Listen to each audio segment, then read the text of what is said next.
దేవుని నామానికి వందనాలు. దేవుని నామమున మీ అందరికీ కూడా శుభములను తెలియజేస్తుంటున్న మీ అందరికీ కూడా సమాధానము శుభము కలుగును గాక. ఇంతకుముందు వాక్యంలో మాట్లాడుకున్నటువంటి విధంగా ప్రియమైనటువంటి దేవుని వారలారా,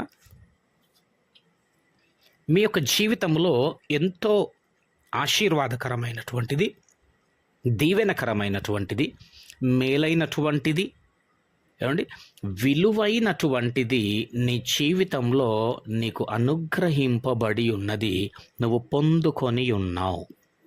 ఏమండి, మరి ఒకసారి నీ యొక్క జీవితంలో నీ స్థితిగతులు ఏమై ఉన్నవో కానీ నీకు విలువైనటువంటిది, ఆశీర్వాదకరమైనటువంటిది, బహుదీవెనకరమైనటువంటిది, మేలైనటువంటిది ఏమండి నీ జీవితంలో నీవు పొందుకొని ఉన్నావు, నీకది అనుగ్రహింపబడి ఉన్నది. ఏంటది అని చూచినట్టయితే రక్షణ. దేవునికి స్తోత్రం, హల్లెలూయా. నీవు దేవుడి ద్వారా రక్షణను పొందుకున్నటువంటి దానవై ఉన్నావు. మీరు దేవుని ద్వారా రక్షణను పొందుకున్నటువంటి వారై ఉన్నారు. నీ జీవితంలో నీకు రక్షణ అనుగ్రహింపబడి ఉన్నది. అదే నీకు దీవెనకరమైనది, మేలైనది, విలువైనటువంటిది. దాని ఎదుట ఈ లోకములో విలువైనదేదీ కూడా లేదు. అదియే నీకు దయచేయబడిన రక్షణ. అయితే ప్రియమైనటువంటి వారలారా, యేసుక్రీస్తును నమ్మి బాప్టిజమము తీసుకొని ఆ బాప్టిజమం ద్వారా పొందుకున్నటువంటి ఆ రక్షణ ఒక మారు పొందుకొని ఇక విడిచి బ్రతికేటటువంటిది కాదు. ఒక మారు పొందుకొని వదిలి బ్రతికేటటువంటిది కాదు ఆ రక్షణ. ఏమండి, ఈ లోకములో ప్రతి దినము, ఏమండి, ప్రతి క్షణము శోధనలో నుండి, పాపములో నుండి ఈ రక్షణ పాత్రను నీవు చేత పట్టుకొని తప్పింపబడుతూ, ప్రతి క్షణము రక్షింపబడుతూ ముందుకు వెళ్ళవలసినటువంటి వారై ఉన్నారు. హల్లెలూయా. మరి ఇట్టి విధంగా ప్రతి శోధనలో నుండి, పాపములో నుండి ప్రతి క్షణము ఎదురవుతున్నటువంటి ఇట్టి విధమైనటువంటి వాటి గుండా తప్పించుకొని వెళ్ళాలంటే ఎలాగా అనేసంటే అది ఒకదానికే సాధ్యము. ఏంటది అనేసంటే వాక్యము. ఏమండి, సువార్త. హల్లెలూయా. ఏమండి, సువార్తను నీవు చేత పట్టుకొని వాక్యమును నీ హృదయమనే పలక పైన వ్రాసుకొని నీ బ్రతుకు జీవితాన్ని కొనసాగిస్తూ ఉండాలని, ఆత్మీయ జీవితాన్ని. అప్పుడు నీకెదురయ్యే ఎట్టి శోధనలైనా, ఎట్టి పాపము అయినప్పటికీ నువ్వు పడకుండులాగున చక్కగా నిలువబడి నడిచేటటువంటి వారవై ఉంటావు. దేవునికి స్తోత్రములు. గనుక రక్షణ అనేటటువంటిది ఒక మారు పొందుకొని ఇక విడిచి, ఇక ప్రక్కన పెట్టి, ఇక వదిలి బ్రతికేటటువంటిది కాదండి. నీవు పొందుకున్నటువంటి రక్షణ చాలా విలువైనటువంటిది, బలమైనటువంటిది, నీకెంతో ఆశీర్వాదకరమైనది, మేలైనటువంటిది. ఆ రక్షణ పాత్రను చేత పట్టుకొని, ఏమండి, నీ హృదయమైన పలకపైన వాక్యమును రాసుకొని ఈ లోకమందు ఎదురయ్యే ప్రతి శోధనలో నుంచి, పాపములో నుంచి నువ్వు తప్పింపబడుతూ ముందుకు వెళ్ళాలా. అసలు ఎందుకండి ఇట్టి విధంగా బ్రతకాలా? ఎందుకండి పాపం చేయకూడదు? ఎందుకండి రక్షణ పొందుకోవాలా? ఎందుకండి శోధనలో పడొద్దు? ఈ విధమైనటువంటి బ్రతుకు ఎందుకు బ్రతకాలా అనేసి అంటే, ఏమండి, నీవు చనిపోయిన తర్వాత మరి యొక్క ప్రపంచం ఉంది, మరి యొక్క బ్రతుకున్నది. నీవు మరణించిన తర్వాత మరో ప్రపంచం ఉన్నది, మరి యొక్క బ్రతుకున్నది. అదే దేవుడు నీకు సిద్ధపరచినటువంటి పరలోక రాజ్యము. ఈ బ్రతుకే శాశ్వతం కాదు. ఈ బ్రతుకే ఇక బ్రతుకు కాదు. ఈ బ్రతుకు తరువాత మరొక బ్రతుకున్నది నీవు మరణించినాక. అదియే దేవుడు నీ కొరకు సిద్ధపరచినటువంటి పరలోక రాజ్యము. మరణించిన తర్వాత మరొక ప్రపంచం ఉన్నది, మరొక లోకమున్నది. అదియే పరలోకము.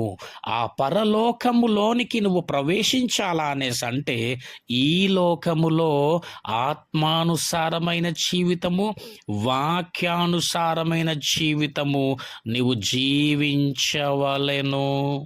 ఈ లోకమందు నీవు పొందుకొనినటువంటి ఆ రక్షణ పాత్రను చేత పట్టుకొని వాక్యమును నీ హృదయమైన పలకమైన రాసుకొని ప్రతి పాపమును నువ్వు జయిస్తూ ప్రతి శోధనలో నుంచి నువ్వు తప్పింపబడుతూ బ్రతకవలసినటువంటి వారై ఉన్నారు. కానీ చాలామంది ఏమనుకుంటారనేసి అంటే బ్రతికేదే కొద్ది కాలము, ఎప్పుడు పోతామో తెలియదురా మనము, కాబట్టి బ్రతికినన్ని రోజులు ఎలా బ్రతకాలా అనేసి అంటే చెప్పాలా? ఎలాగ బ్రతకాలంటారు? తినాలా, త్రాగాల, తిరగాల, ఇష్టానుసారంగా బ్రతుకుతూ మనకున్న కోరికలన్నీ కూడా తీర్చేసుకోవాలా. ఎందుకంటే చనిపోతే ఏమవుతుందో ఎవడికేమి తెలుసురా, బ్రతికి ఉన్నంత కాలము అన్నీ అనుభవించాలని ఈ లోకములో జోగుతూ ఈ లోకానుసారంగా బ్రతికేటటువంటి వారు చాలా మంది ఉన్నారు. అట్లాగా వాడు బ్రతకడమే కాక అనేకులను ఆ మార్గంలోనికి నడిపిస్తూ ఉంటాడు. అనేకులను ఆ పాపం అనేటటువంటి దొంగ ఊబిలోనికి లాక్కెళ్తా ఉంటాడు. అందుకే 1 కొరింథీ 15వ అధ్యాయము 32వ వచనం నుంచి ఒకసారి చూద్దాం. మృతులు లేపబడని ఎడల రేపు చనిపోదుము గనుక తిందుము త్రాగుదుము.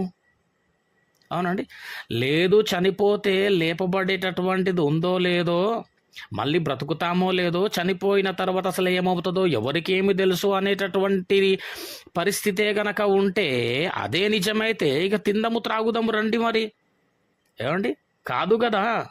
అందుకే అక్కడ 33వ వచనంలో మాట్లాడుతూ ఉంటున్నాడు ఏంటంటే మోసపోకుడి అంటే ఏంటి? అది అబద్ధము. ఏది అబద్ధము? లేపబడము అనేటటువంటిది అబద్ధము. చనిపోయిన తర్వాత లేపబడతాము. మరణించిన తర్వాత మరొక ప్రపంచం ఉన్నది, అదే నిత్య జీవమనబడే పరలోక రాజ్యము. అక్కడ క్రీస్తుతో యుగ యుగములు బ్రతకడము. కాదు కూడదు అనుకుంటే ఇంకొక లోకముందిలేండి. ఏంటదో తెలుసా? నిత్య నరకము. అగ్ని ఆరదు, ఆత్మ అనేటటువంటి పురుగు చావదు. యుగ యుగములు ఆ నిత్య నరకాగ్నిలో పళ్ళు కొరుకుతూ వేదన పడుతూ ఉండాలా.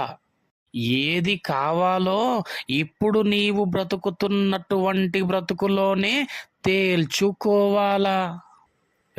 మోసపోకుడి, దుష్ట సాంగత్యము మంచి నడవడిని చెరుపును.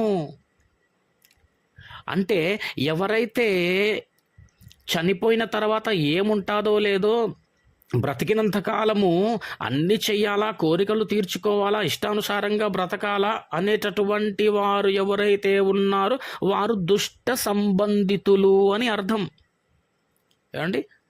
దుష్టుని సంబంధితులు, దుష్టులు అని అర్థం. కాబట్టి చెప్తా ఉన్నాడు మోసపోకండి, అట్టి దుష్ట సాంగత్యము నీకున్నటువంటి మంచి నడవిడిని చెరుపుతుంది, జాగ్రత్త అని చెప్తా ఉంటున్నది వాక్యం. చూడండి, ఒకసారి ఆలోచించండి. నువ్వు అనుకుంటూ ఉంటావు ప్రతిరోజు ఏమన్నా తెలుసా, నేను ఇప్పటి నుంచి అసలు ఇది చెయ్యొద్దు, ఇది తప్పు, అవును ఇటు వెళ్ళొద్దు, నేను ఈ విధంగా ఉండొద్దు, ఈ విధంగా మాట్లాడొద్దు, ఈ విధమైన క్రియలు నేను చెయ్యొద్దు అని నీ మనస్సాక్షి నిన్ను గద్దిస్తానే ఉంటుంది కదా ప్రతిదినము. ఎన్ని మారులు అనుకుంటావు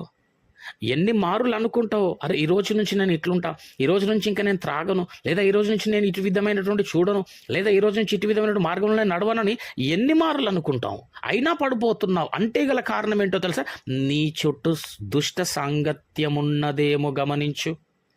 నీవు దుష్ట సాంగత్యములో ఉన్నావేమో గమనించు. దుష్టుడి సంబంధిగా ఉన్నావేమో ఒకసారి గమనించు. ప్రియమైనటువంటి దేవుని బిడ్డ, గనుక వాక్యం చెప్తా ఉంది, మోసపోకుండి. మనము మృతి చెందిన తర్వాత మరలా బ్రతుకుతాం.